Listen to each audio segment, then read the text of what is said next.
el premio Nobel en Física 2024 es para... John Hopfield y Geoffrey Hinton por sus descubrimientos e invenciones que permiten el machine learning o aprendizaje automático con redes neuronales artificiales. No, hay que...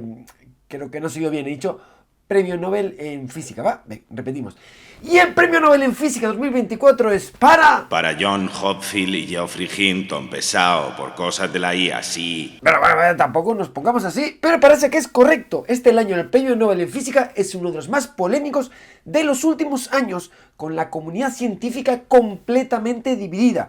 Quienes piensan que es una decisión muy acertada y para quien no tiene mucho sentido. Hoy les voy a contar un poco cómo funciona una red neuronal, cómo es importante en física y les daré mi opinión sobre el salseo que ha surgido a partir de este premio. ¿Estoy a favor, en contra? ¿Qué opino? Y con un premio final, si veo que les gusta y quieren más, que lo dicen con like, comentando y esas cosas, puedo contarles más cosas sobre redes neuronales, por ejemplo, cómo fueron importantes para descubrir el bosón de Higgs, algo que vi en primera persona desde el CERN, o preguntas muy importantes como cómo puede cambiar el trabajo en el futuro con las IAs o la educación, de la mano de un experto en inteligencia artificial. Like y comparte y me pongo con ello. Así que allá vamos, a comentar el Premio Nobel de Física 2024. ¿Estás preparado? Papi Santolaya, te lo cuento.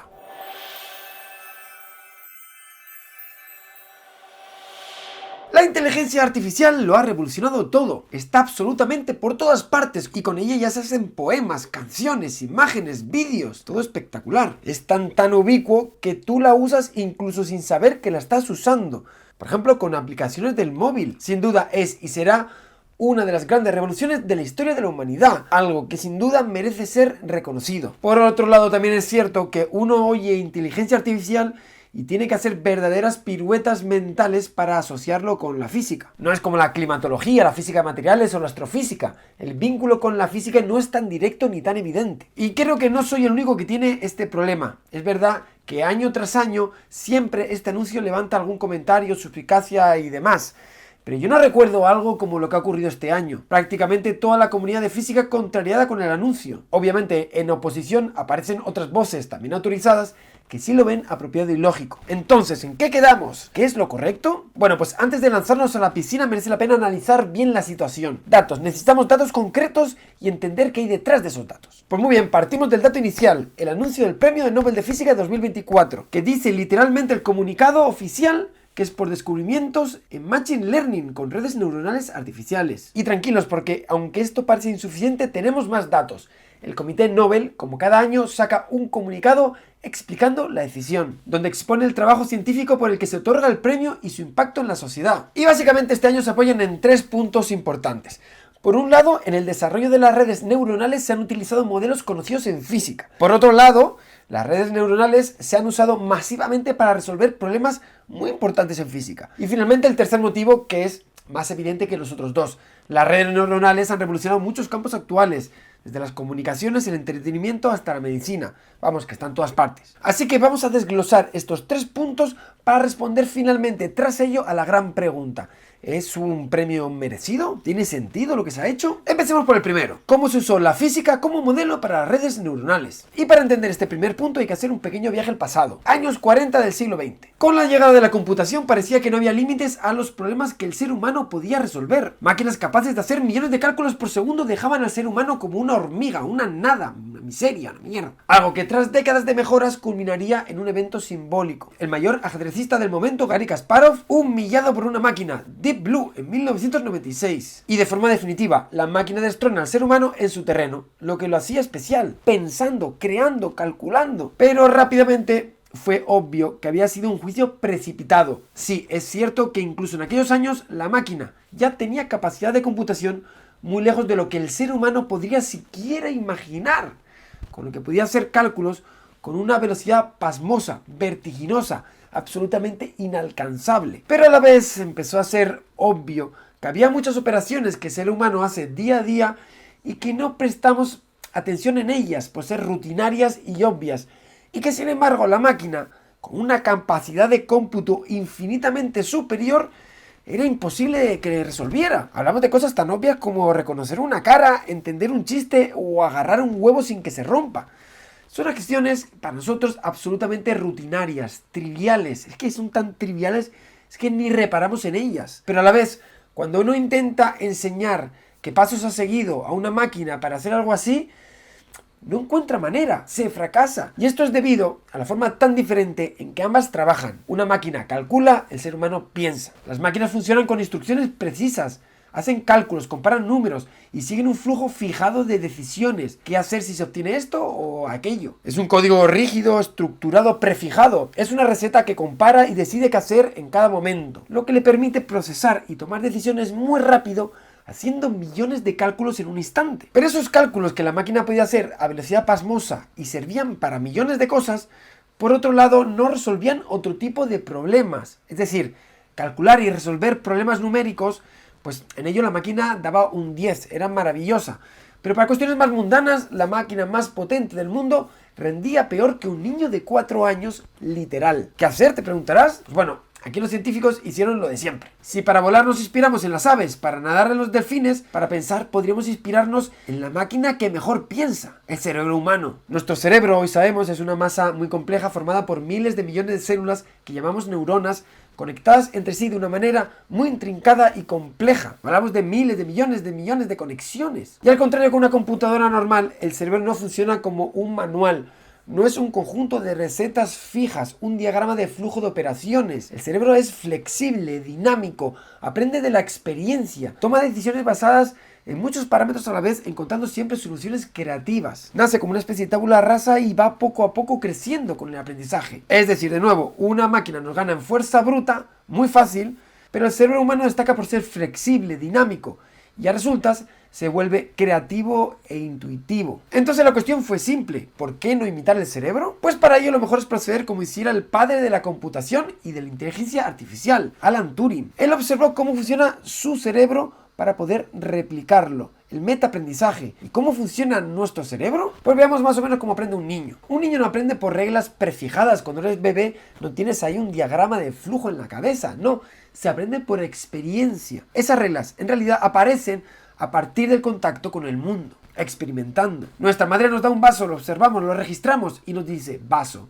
Al día siguiente nos da otro vaso diferente, lo observamos, lo registramos, dice vaso, y otro día. Entonces otro día nos da un vaso y ya lo tenemos registrado. Nuestro cerebro ha aprendido y lo hemos hecho a partir de la experiencia, nuestro contacto con el mundo. Y no solamente el nombre asociado a su forma, también su uso. Hemos aprendido el concepto. Y con ello, de forma intuitiva, encontramos una forma también para discriminar. Diferenciamos entre un vaso y un jarrón o una taza, aunque se parezcan mucho. Y aunque a priori parece algo fácil, no lo es, porque hay miles de formas distintas de hacer un vaso.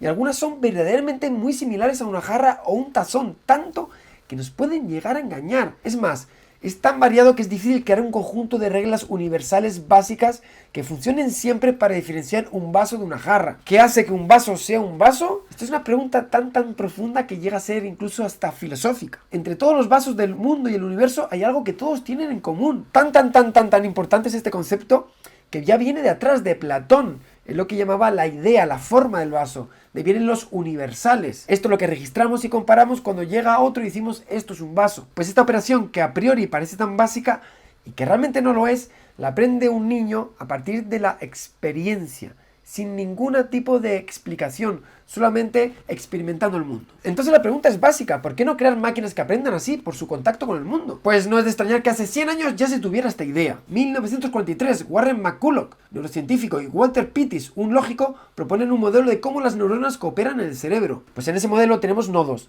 Cada nodo representa una neurona conectada con sus adyacentes. Y cada conexión está pesada y sumada con las demás, generando globalmente una salida. Se está intentando emular el cerebro. 1949 llega otro trabajo importante. El psicólogo canadiense Donald Hebb da un paso más, simulando los procesos de aprendizaje y memorización humanos como refuerzos en los nexos de esa red, tal y como parece que ocurre en la sinapsis entre neuronas. Cuando algo se ejercita mucho, se repite, pues esa conexión se va reforzando. Y es así como llegamos al trabajo de los ganadores del Premio Nobel de este año. Tras un estancamiento de casi 40 años, en 1982, Hopfield usa el comportamiento colectivo de la materia para generar capacidad computacional. Toma como modelo los sistemas de spin, por ejemplo, en los dominios magnéticos, como inspiración para aplicarlos a la red de nodos. Así, asigna un peso a las conexiones neuronales de esta manera, siguiendo esta fórmula de aquí, que es una fórmula literalmente sacada del dominio de la física de los imanes. Eso para conexión, pero es que además se le asigna una energía a cada configuración, a cada conjunto de pesos, siguiendo una fórmula dada por esto de aquí. De manera que cambiando los pesos de las conexiones se llega a una nueva configuración, una nueva energía. La clave es encontrar la configuración óptima. Y se consigue observando que los valles de estas configuraciones representan estados estacionarios. Bueno, si esto está sonado a chino, igual se entiende mejor con esta analogía. Esa red de nodos podría tomar muchas configuraciones, dando lugar a diferentes energías, en conjunto formando un mapa. Los puntos que interesan son los valles, donde la energía es mínima. Entonces, siguiendo este patrón, usa la red como lanzar una bola en este paisaje. Si se suelta la bola en un lugar apropiado, caerá en el valle más cercano. Hemos encontrado la configuración de menor energía. Hemos resuelto el problema. Y con esto podemos hacer muchas cosas como clasificar, o identificar, o corregir fallos, o detectar patrones. Si al sistema le pasamos, por ejemplo, una J con errores, si la red está bien configurada, el valle va a corresponder con la J corregida. El artículo histórico de Hochfeld de 1982 usaba solo 30 nodos con 435 conexiones. En total hablamos de unos 400 parámetros, al límite de las capacidades computacionales de la época. Y pueden imaginar lo primitivo que era comparado con modelos de lenguaje actual que usan trillones de parámetros. Pero seguimos con la historia. Poco después, 1983, el otro premiado Geoffrey Hinton aplica conceptos de termodinámica a la red de spin de Hochfeld. Es decir, retoma su trabajo, pero lo amplía y lo mejora, usando un concepto desde la física, la distribución de Boltzmann, matemáticamente escrita de esta manera, con la que se da una probabilidad según los pesos de antes, pero con una distribución distinta, una inspirada, como digo, en la termodinámica, con una T que sería una temperatura ficticia. No hay temperatura ahí, es algo que se usa como analogía. Muy bien, como te has dado cuenta, esto requiere una explicación. En termodinámica se trabaja con sistemas de muchos elementos, como moléculas en un gas. Tantos elementos que no tiene sentido estudiar las moléculas de forma individual, una por una, sino que se hace de forma colectiva, por medio de promedios estadísticos. Es así como surgen conceptos muy importantes como la temperatura o la presión, que son efectos colectivos para toda la masa. Ahora, ese gas, ese grupo de partículas, puede estar en muchos diferentes estados con diferentes configuraciones, dando lugar a diferentes valores para esas magnitudes colectivas, para cada estado. Además, esto siendo con distinta probabilidad según la energía del sistema, dado por la ecuación de Boltzmann. Pues muy bien, Hinton utilizó este gas de Boltzmann como analogía para su red, dando lugar a esta cosa de aquí, lo que conocemos como la red de Boltzmann, lo que significó solo el punto de partida para una auténtica brutal revolución. Así, inspirados en estas ideas, surgieron las primeras redes neuronales artificiales, sistemas computacionales que intentan aprender imitando cómo opera el cerebro humano. Amigos, amigas, estos son los fundamentos de las redes neuronales, pero solo desde el punto de vista teórico. Si lo llevamos a la práctica, ¿cómo funciona una cosa así? Pues de esta manera. Genere usted una red de nodos a gusto del consumidor. Nodos que emulan, como sabemos, las distintas neuronas. Pongamos también algunos nodos que sean visibles, otros que sean ocultos, creando además muchas conexiones entre neuronas. Son las sinapsis. De imitación del cerebro real, como aprende, generaremos pesos que fortalecerán o debilitarán estas conexiones. Pues ya tenemos la receta hecha. Y muy bien, todo muy bonito,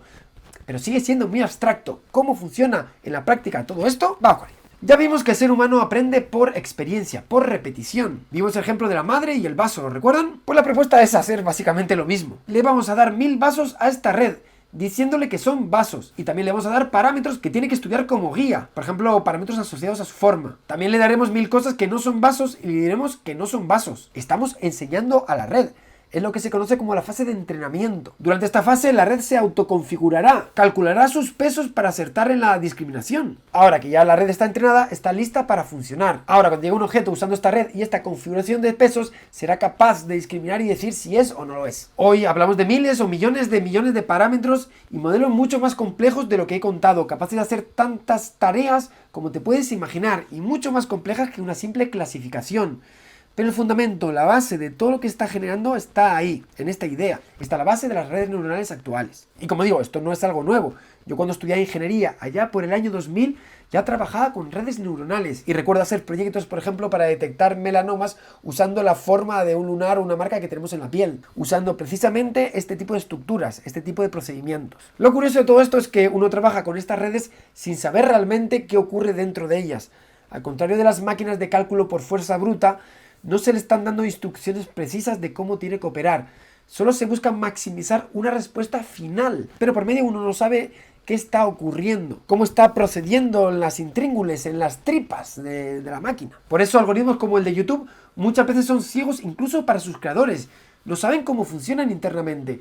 Solo saben cuáles son los parámetros que se han lanzado para maximizar. Pues muy bien, amigos y amigas, este es el desarrollo premiado en los premios Nobel de 2024, donde vemos como la física de spin, magnetismo y termodinámica se han usado como modelo de inspiración para dar con las bases de las redes neuronales. Y con ello terminamos el primer punto, la física de las redes neuronales. Como ven, usada como modelo análogo dentro de otras áreas de la física. Así que vamos con el segundo punto, el impacto que han tenido estas redes en diferentes campos de la física. Pues sí, han aparecido por todas partes para resolver problemas que antes se hacían de forma diferente, para modelos atómicos, física de materiales, termodinámica o climatología. En general, en sistemas que requieren un número muy elevado de cálculos. Incluso llegando a resolver la temida ecuación de Schrödinger. ¿Cómo puede ser? Pues como ejemplo del uso de estas redes neuronales en física, te voy a contar detalladamente cómo se puede usar las redes neuronales para trabajar en física. A priori puedes estar pensando que sí, la ecuación de Schrödinger tiene más de 100 años. ¿Cómo puede haber cosas que no estén todavía resueltas? Pues esto porque la relación de un científico con las ecuaciones puede ser que no sea tan maravillosa como tú te imaginas. Una ecuación es una relación matemática entre magnitudes que nos permite entender qué magnitudes están conectadas entre sí y cómo dependen unas de otras. ¿Qué pasa si una aumenta, si la otra disminuye? ¿Cómo afecta a las demás? Lo cual nos da mucha información sobre el sistema físico que estamos estudiando. Por ejemplo, la ecuación que conecta la velocidad y el espacio nos da a entender que si vamos más rápido, en un coche llegamos antes. Y gracias a Higgs hay toda una rama de las matemáticas que nos proporciona herramientas para resolver estas ecuaciones, para dar resultados. Es el álgebra. Por ejemplo, esta archiconocida ecuación se resuelve de esta manera. Aplicas esta regla y obtienes una solución. Esto es en las matemáticas, por eso tenemos X, Y y estas cosas.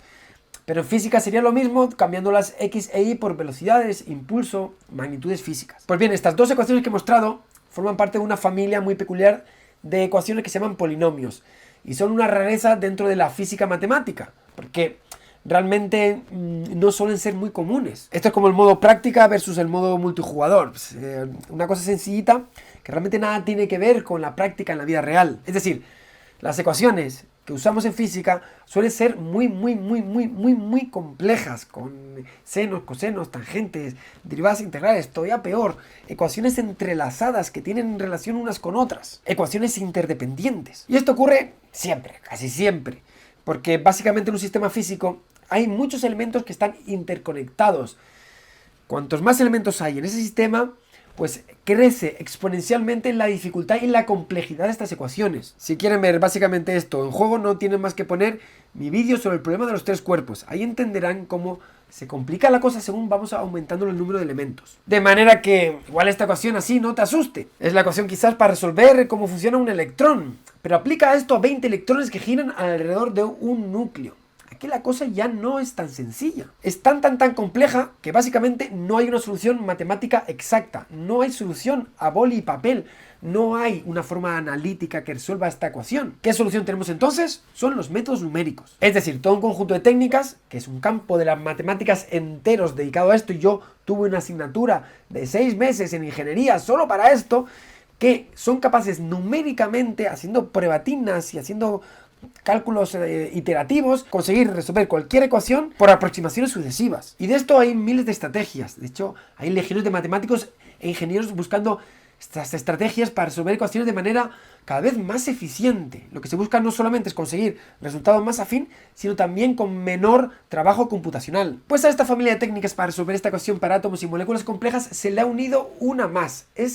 Sí, las redes neuronales. De manera análoga a cómo se suelta la bolita para que ruede y llegue al valle, se puede hacer lo mismo con el sistema que hemos explicado anteriormente. Se toma una función de onda que más o menos puede ser solución de la ecuación de Schrödinger y poco a poco se usa la red neuronal para hacer modificaciones, cambiando esos pesos hasta encontrar la solución óptima. Algo que, como ven, no es novedad y se está usando con éxito desde hace varios años. Por medio de las redes neuronales se consigue una forma óptima de encontrar un resultado bastante cercano al final, al real, por medio de estas iteraciones. Como digo, con un mínimo esfuerzo computacional, algo que es verdaderamente muy importante en los tiempos que corren. Y con esto queda explicado el segundo punto. ¿Hasta qué punto las redes neuronales han ayudado a resolver problemas en física? Y finalmente queda el tercer punto, que es el más obvio, el impacto que tiene todo esto en la sociedad actual. Algo que tampoco merece muchos comentarios porque creo que es bastante claro. Así que llegamos al punto final. Resolver la gran cuestión.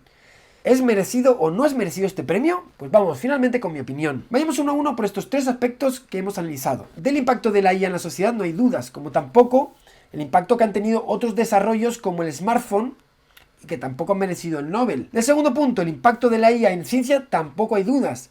Pero también ha habido otros desarrollos, como la web, que por cierto fue desarrollada en el mismo CERN por Tim Berners-Lee. Aquí lo vemos, conmigo, una foto, qué majo. Y tampoco merecieron el premio Nobel, así que no parece significativo o especial este punto. Así que nos vamos a quedar con el primer punto, el uso de la física como analogía para resolver un problema computacional. Si la pregunta es, ¿el premio Nobel es merecido? Pues la respuesta es sí, el trabajo es brutal. Y claro que lo merecen, son científicos verdaderamente de primera línea. Pero aquí obviamente la clave está en que es un premio muy limitado, que se otorga a pocas personas y por lo tanto necesariamente es comparativo. Y claro, comparar los méritos es algo delicado y obviamente subjetivo. Pero en eso precisamente consiste dar una opinión, ¿no? Pues ahí va la mía. A mí personalmente no me alcanza, es un premio en física, por lo que habría que valorar verdaderamente su impacto en física. Y hay otros certámenes que premian la excelencia en ingeniería o en computación, y en ese caso mi valoración sería muy diferente. Para mí, para un premio Nobel en física, esto me parece insuficiente comparando con otros candidatos. Entre ellos hay algunos españoles, como Ignacio Cirac por sus aportes a la computación cuántica, o Pablo Jarrillo Herrero en el campo de la física del grafeno. Y aquí aparecen otras dos emociones. Por un lado, la rabia, cuando veo que otros grandes genios como Hawking o Bell, con grandes probadas contribuciones, no lo merecieron. Comparativamente, estos trabajos, los de Bell y Hawking, en lo que a física se refiere, se me antojan muy superiores. Por otro lado, otra emoción que aparece es la nostalgia. Cuando los Nobel los ganaban Dirac, Feynman, Einstein, con ideas geniales como la antimateria o la teoría cuántica relacionadas muy directamente con la física. Estamos hablando cuando se descubrían nuevas partículas, nuevas fuerzas. Estamos hablando de genios individuales que trabajaban estudiando el mundo con papel y boli en temas relacionados con la física. Pero es que este premio trae algo que a mí me resulta especialmente paradójico. Porque no solo este galardón ya apenas premia a estos genios individuales, sino que el premiado es esta vez algo que los puede sepultar para siempre. No solo porque esta forma de trabajar podría llegar a copar el grueso de los trabajos científicos, diluyendo la aportación humana, sino porque ya poniéndonos serios no podemos ignorar la amenaza que se cierne sobre nosotros de un futuro distópico dominado por la IA a todos niveles, desde algo más light como una humanidad ociosa sin apenas nada que aportar, hasta algo más catastrófico como una humanidad esclavizada o incluso extinta. Y finalmente por algo que no me parece menor. Los expertos y gente formada comprenden el desarrollo de esta tecnología y sus pormenores, pero a la gente de la calle le llega lo que le llega por tweets, por noticias, por rumores, de manera muchas veces desacertada y desproporcionada, creando lo que para mí es ya una burbuja de la IA, donde todo es IA por todos lados y sirve acríticamente para todo. Y la realidad es que no es así. Sigue habiendo, y me temo que habrá, muchos mitos sobre la IA, también muchos agujeros y muchas sombras. Y detrás de todo esto un gran temor, que se genere un desprestigio por lo humano en una era donde aún no está nada claro que haya cosas que una máquina pueda replicar. Sí, la inteligencia artificial está emulando cómo funciona un cerebro, pero todavía no es un cerebro. Pero hay muchas cosas que el cerebro humano hace que están muy lejos de lo que una máquina es capaz de imitar hoy y quizás en el futuro. Detrás de esto hay una gran pregunta que no hay que olvidar que a día de hoy sigue sin tener solución. ¿Es el cerebro una máquina replicable materialmente? ¿Podemos en un futuro, usando elementos electrónicos, replicar exactamente el funcionamiento de un ser humano? Como digo, esto es una pregunta que no es nada obvia y que hoy no tiene respuesta. Mientras tenemos el riesgo que endiosando tanto la inteligencia artificial, vayamos despreciando la inteligencia humana hasta sustituirla completamente. Por eso que este premio tiene algo de nostálgico, pero para mí también algo de sombrío.